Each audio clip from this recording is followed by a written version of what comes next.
Hello, ladies and gentlemen, and welcome to the Weekly Phix Podcast with your host, Phix. Thank you guys for joining again, and some of the love and support that I get from you guys. Thank you, I appreciate it. And Happy New Year! Happy New Year! We're getting squared away with the new year, and I'm just glad that you guys have taken the time just to listen to this podcast. So, jumping right in it, the topic of discussion today is is an interesting topic, and without any more baiting, it's a topic of difficulty in gaming and how that has changed over the years. And I'm a little bit older. I'm 31. I'm not old. Well, I don't think I'm old at all. But one of the things I had a conversation with some of my friends and just talk to them and just ask them, like, how do you feel about difficulty? How do you feel about how difficult games are to beat now versus, back then, what we grew up on? And when I say back then, I'm referring to Nintendo, Super Nintendo, Sega Genesis, any, like the Nintendo Entertainment System. I'm referring to a lot of those games. A lot of that stuff that we grew up with, a lot of that stuff was a lot of games that were very short. And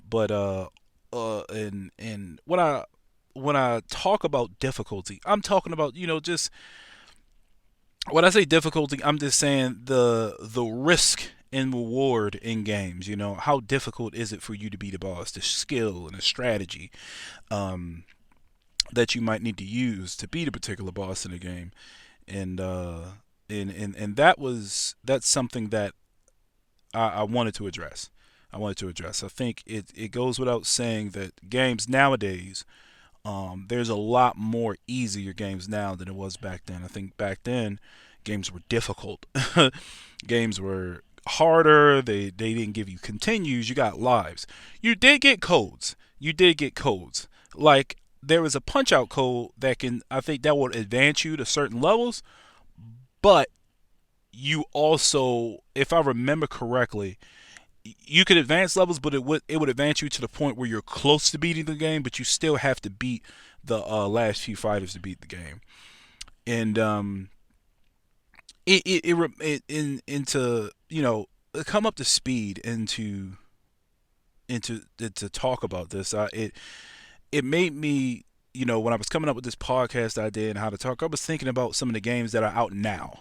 You know, some of the certain games that have bots. I know Fortnite and PUBG added bots, and I know some people didn't necessarily like the idea because it's a little bit more difficult and all that other stuff. But it's and some of the complaints about PUBG and Fortnite, from what I heard, was just it just matchmaking was difficult. Sometimes you get in there, you want to matchmake with people, like with people of your skill level, or you just want to go in there and just kind of play around a little bit, and you're matched in there with people who play pretty consistently and who play pretty hard, and it just made me think, like, man, like games have changed.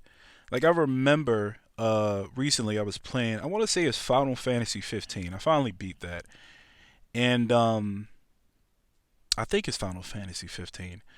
But one of the things about that game was just the fact it didn't feel like a challenge anymore. You know what I mean? It didn't feel like I had to actually put in work to win.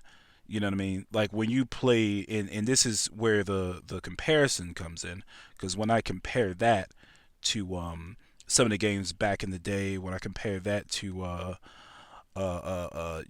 Lion King. Oh my gosh, how many of you guys remember Lion King? Come on, Lion King was ridiculous, but Lion King, Maniac Mansion, the original Ninja Turtles, like the game was visually pleasing and it was beautiful, but I never really felt like I was in danger.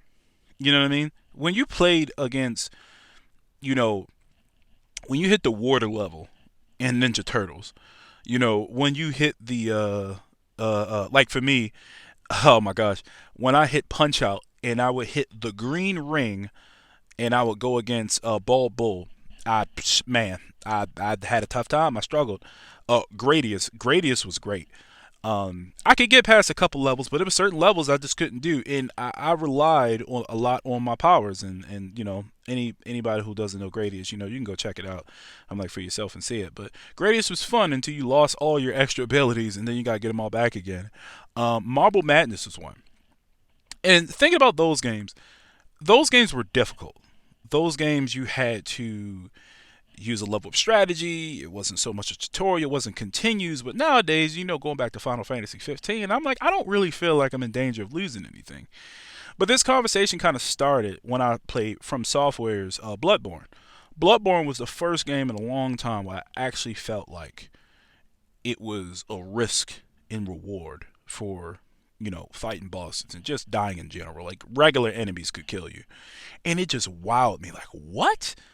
Like of the difficulty. And when I talk to some people and when I ask them about what do they play, a lot of people don't play From Software games.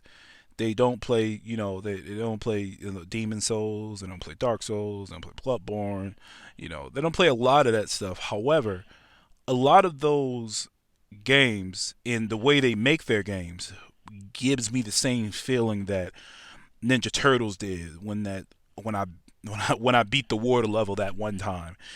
Punch Out when I finally knocked out Bald Bull. Gradius when I finally got past that level. It gave me that feeling of like accomplishment.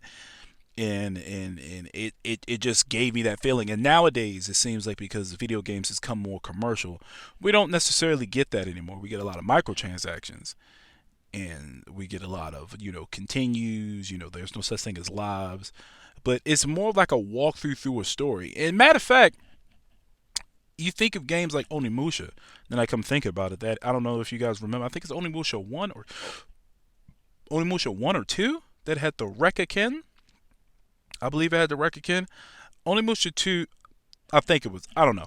Onimusha had it was one of the Onimushas. I know it was either 1 or 2 that had the Rekaken. And what happened was you had to fight a series of levels to get that weapon. It was the strongest sword in the game. It was a great gun, a great sword, and it was really no way around it. You had to do the grindy work to get it. Nowadays, I see stuff like that being like microtransactions. You know what I mean? You want this in like pay to win games? We'll give you the Rekaken, but you'll pay $4.99 for it or something like that. But it's like nowadays games have so far moved beyond that. Like you take a game like 2K. 2K, when you go through their franchise mode, they have stuff like Force Win, where you have an option not even to play a team straight up. You can just force to win by a click of a button. You can give yourself an MVP or any award for that. For that matter, it just give whoever whatever. And it's kind of like, what's the point of kind of playing franchise if you can just kind of force your way into winning any championship or any award that you want? You know what I mean? And it just it just reiterates the point that I was just talking about. Games in this day and age aren't as difficult. And you can kind of tell that the difficult games that come out this age are in a way looked down upon, is when you look at the backlash that From Software had one game that came out recently, samurai game, and people gave it so much backlash about it being difficult and all this other stuff that's going on. Cuphead came out and people were frustrated with that. Why is this game so difficult? It shouldn't be that hard. From Software is regularly got stuff about Bloodborne. I was looking at some Metacritic reviews about Bloodborne, and people were just saying that it's difficult for difficult reason. I'm like, for difficulty's sake, and it's only for twitchy gamers, and it's for sweaties, or whatever you want to call them. And it just made me think, like, 15 years ago, we just wanted to play. And it brings me around to my overall point. Like, we talked about games, back then, growing up. And I'm pretty sure you guys know some titles we talked about. So current games right now, I said Final Fantasy 15 and 2K and I don't know. There's probably other games that you can play, and they have harder difficulty levels. But I think the overall point that it makes me think of is it makes me feel like this new crop of gamers, this newer generation of gamers, are being raised in a age where games are more of an experience as opposed to something to conquer. And unfortunately, when games like From Software come around that don't let you change the difficulty. The difficulty is what it is. You hit start, you jump right into it, you play it as is. Those games like that and From Software have a specific audience. And the thing is, I'm not saying that it's I'm not trying to have the get good mentality because I beat Bloodborne. I just think, in my opinion, to just put a bow on this whole thing when it comes to difficulty, I just think we can go the uh, without the hand holding. But unfortunately, hand holding is what makes money. I think Activision recently they had some type of mechanic that they were working on, and it was going to be a patent in Call of Duty where you were going to get matched up with people that had better weapons than you, and eventually when you got tired of losing to those weapons, you were eventually buy the weapon, and this people don't want to lose, and I think, and maybe I might be wrong, but 10, 50, I mean, maybe even 10 years ago. 10 years ago, when you lost, you just took the L and you moved on. You either beat the boss or you didn't. Or you gave the game back. It wasn't that. Now, when you lose to a boss, it's the game's cheating or, it's lagging. It's always an excuse, especially with like a lot of, you know, this newer generation that's come around. And even some of the older generation, there's some older people that embody that mentality of, you know, I should be winning, or it should be easy enough that everybody can play it. I'm just not a fan of that. I'm a fan of, if you want to make the game difficult, make it difficult. If you want to, like, going back to the From Software, and my a lot of what I'm saying is going to revolve around them because that's kind of what started the conversation. But I just really liked how they made their games and how they made it difficult, and it reminded me so much about what I've missed in video games. When you beat a boss, I have never felt the joy in the in the other happiness of beating a boss in a long time than I have beaten the boss in Bloodborne, and it's because the risk involved. You lost blood. You lost upgradable points. Then you had to go back and get them. It took so much out of you to lose, and then you had to fight through all the other people to get to even the boss. So you had to make sure you were good enough to do that, and it was just a great game. And I in conclusion, and I'll wrap this up because I feel like I'm going to end up ramble. I can ramble on this for days. Difficulty has changed, like as games have evolved, and I think, in my opinion, I would just like to see more games, more companies like From Software pop up. It make bring back that how can I put it, that old way that we used to have, that struggle.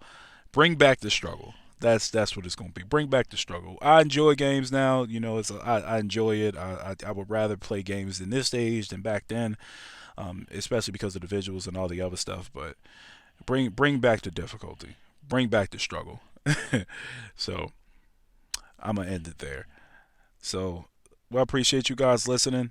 I appreciate you guys sticking around for the 14 minutes I've been on talking about this. And in the next week, we will be talking about something else. We'll have something else lined up, and we'll chat about that. So, to the next episode. I'll see you soon. Peace.